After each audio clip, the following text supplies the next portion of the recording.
Praise lord.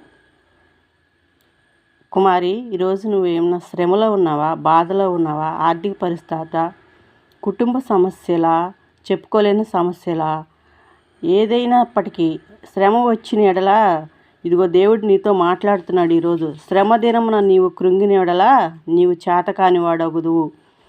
శ్రమ దినం మనుషులం అయితే మనం కృంగిపోతూ ఉంటాం, కానీ దేవుడిని ఆశ్రయించు. దేవుడు గొప్పవాడు. ఎందుకంటే దేవుడు నీతో మాట్లాడుతున్నాడు. దేవుడు అన్యాయం చేయుట అసంభవము, సర్వశక్తుడు దుష్కారం చేయుట అసంభవము. అందుకే యేసయ్య యొద్దకు రా.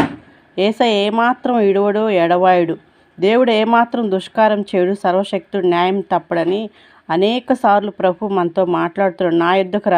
నా యొద్దకు రా, నేనున్నాను, సమస్తము నా మీదేయమని. ఈ దినం ఏది ఏమైనప్పటికీ యేసయ్య యొద్దకు వెళ్దాం.